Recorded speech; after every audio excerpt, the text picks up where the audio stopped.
Welcome to TDS studios. My friends எல்லாம் பிரமாதமாக இருப்பீங்கன்னு நினைக்கிறேன். ஒரு இளம் வாலிபன் தனியாக ஒரு வீட்டில் இருக்கான். ஒரு சின்ன வேலைக்கு போயிட்டுருக்கான். வருமானம் குறைவு, கொஞ்சம் ஏழ்மை தான். ஒரு நாள் காலையில் வேகமாக சைக்கிள் எடுத்துகிட்டு போய் ஒரு பாக்கெட் மாவு வாங்கிட்டு வரான். இட்லி தோசை ஊற்றுற மாவு வாங்கிட்டு வரான். ஒரு இடத்துல திடீர்னு என்ன ஆகுது, நிலத்தட்டு மாதிரி கீழே விழுந்துடுறான். அந்த மாவு பாக்கெட் நடு ரோட்டில் விழுந்துடுது. அது லேசாக உடஞ்சி மாவெல்லாம் வெளியே வர ஆரம்பிச்சிச்சு. அப்படி பார்த்த உடனே இவனுக்கு ரொம்ப ஷேமாக போயிடுச்சு. ஐயோ, நடு ரோட்டில் விழுந்துட்டுமே, 4 பேர் பார்த்துட்டாங்களேங்கிற ஒரு வெட்கம், அவமானம், இன்னைக்கு பட்னி தான் அப்படின்ட்டு வேகமாக சைக்கிள் எடுத்துகிட்டு வீட்டுக்கு வந்துடுறான். ரொம்ப வருத்தப்பட்டுட்டு உட்காந்துருக்கான். அவனுக்கு அவமானம் பிடுங்கி திங்குது, வெட்கம் தாண்டவம் ஆடுது, பசி அதுக்கு மேலே உயிரை எடுக்குது. டக் டக் டக் அப்படின்னு கதவை தட்டுற சத்தம் கேட்குது. கதவை திறக்கிறான். அங்கே ஒரு பாட்டியம்மா நிற்கிறாங்க. அவங்க கையில் இவன் வாங்கின மாவு பாக்கெட் இருக்குது. என்ன தம்பி, கூப்பிட இப்படி வேகமாக வந்துட்டேன். அந்த மாவு லேசாக ஒரு பக்கமாக தான் உடஞ்சிருக்கு, 3/4 மேலே அப்படியே தான் இருக்குது. இதை உங்ககிட்ட கொடுக்கலாம் இருக்குல்ல, நீ வேகமாக வந்துட்டியேப்பா. அந்த மாவு பாக்கெட்டை இந்த பையன் கையில் கொடுக்குறாங்க. அப்போ தான் இவனுக்கு தெரியுது, ஆஹா, மாவு முழுசாக கொட்டலையா, நல்ல வேளை ஆண்டவன் இன்னைக்கு நம்மளை பட்னி போடலை அப்படின்னு சொல்லிட்டு ரொம்ப நன்றின்னு சொல்லி அந்த மாவை வாங்கிடுறான். அவங்க புறப்பட்டு போயிடுறாங்க. இவன் உடனே அடுப்பு பற்ற வச்சு தோசைக்கல்லை வச்சு தோசையை ஊற்றுறான். நல்லா ரவுண்டாக தேய்ச்சி ஊற்றுறான்.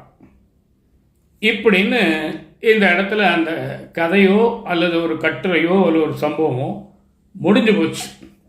இது முகநூலில் வந்த ஒரு பதிவு தான், யாரோ ஒரு புண்ணியமாக போட்டது.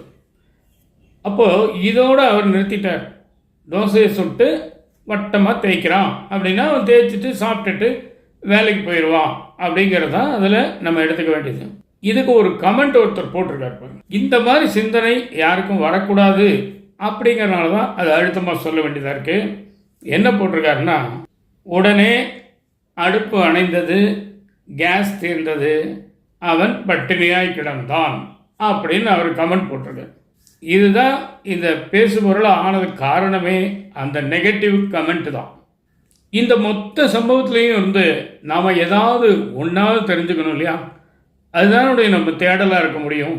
முதல்ல பாருங்கள், அந்த பையன் மாவு வாங்கிட்டு வரும்போது நடு ரோட்டில் விழுந்தது அவனுடைய தவறு அல்ல.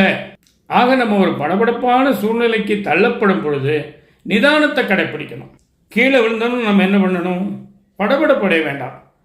எந்திரிக்கலாம், சட்டை பேண்ட்டில் மண் ஓட்டியிருக்கான்னு பார்க்கலாம், எங்கேயாவது அடிபட்டிருக்கான்னு பார்க்கலாம், சைக்கிள் கீழே கிடக்கிற சைக்கிளை எடுத்து நிறுத்தலாம், ஸ்டாண்டு போடலாம், ஹேண்ட்பார் ஏதாவது கோணலாக இருக்கான்னு பார்க்கலாம்.